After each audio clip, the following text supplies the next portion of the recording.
Stanley Tam ini seorang businessman yang nyaris bangkrut. Usaha apapun yang dia lakukan gagal dan selesai. Dan satu kali dia mau masuk kepada bisnis plastik. Lalu dia berdoa kepada Tuhan, Tuhan, saya sudah berulang kali gagal dan sekarang saya mau masuk bisnis plastik ini. Apakah Tuhan kehendaki? Kalau Tuhan kehendaki, Tuhan buka jalan. Dan saya berjanji Tuhan, kalau Tuhan memberkati pekerjaan ini, saya akan setia memberikan persembahan persepuluhan. Lalu dia masuk bisnis plastik itu dan ternyata maju. Begitu maju, dia setia memberikan 10%. Dan Tuhan tambah berkati dia. Satu titik dia bilang, Tuhan, karena Tuhan sudah berkati saya nggak kasih 10%, sekarang 20%. Maka dia kasih 20% setiap bulan. Tuhan tambah berkati dia. Lalu dia bilang, Tuhan, sekarang 30%. Makin berkati, dia kasih naik 40%. Satu titik dia bilang, Tuhan, 50-50. 50-50. Dan ternyata berkatnya begitu luar biasa, sampai akhirnya dia merasa 50% bagi dia terlalu banyak. Maka dia bilang, Tuhan 60, saya 40. Terus Tuhan 70, saya 30. Tuhan 80, saya 20. Dan sampai titik yang paling tinggi dia bilang, Tuhan sekarang balik, Tuhan yang 90, saya yang 10. Saudara bisa cari di Google, namanya Stanley Tam. Ya, dan saudara-saudara, satu titik dia merasa bahwa 10% saja terlalu besar. Maka dia bilang, Tuhan sekarang 100% untuk Tuhan. Maka namanya perusahaannya Plastic Corporation itu diubah namanya di notaris menjadi Jesus Christ Company, perusahaan Yesus Kristus. Dan seluruh hasilnya itu diberikan untuk pekerjaan Tuhan. Maka sekarang duit banyak. Sekarang duit yang banyak dibikin apa? Maka dia bertemu dengan seorang yang namanya Coleman. Dan akhirnya mereka dua berpikir, uang yang banyak ini harus dipakai untuk kemuliaan Tuhan.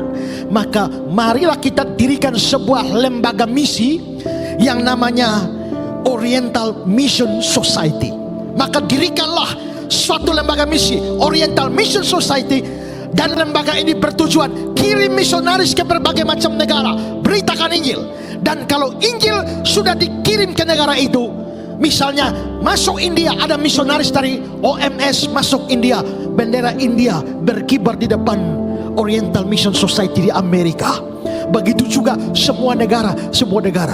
Pada tahun 1975 ada seorang perempuan muda dari Skotlandia. Dia datang ke Oriental Mission Society dan dia bilang, saya Tuhan panggil menjadi misionaris di Indonesia. Maka perempuan muda itu yang bernama Nancy Gill akhirnya dibiayai oleh Oriental Mission Society datang ke Indonesia.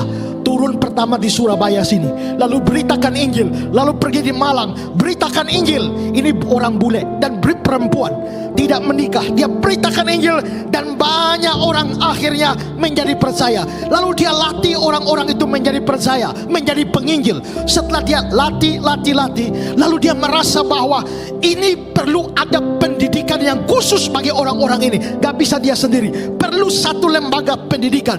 Tapi siapa yang mau biayai?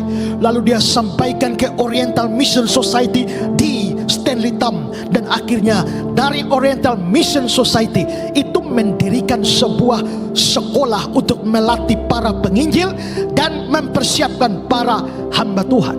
Dan pada tahun 1995 ada satu anak dari NTT sana yang datang ke Malang untuk bersekolah di sekolahnya Stanley Tam itu. Dan tahun 2000 dia selesai. Dan pemuda dari NTT yang dibiayai Stanley Tam itu yang hari ini berdiri di depan saudara.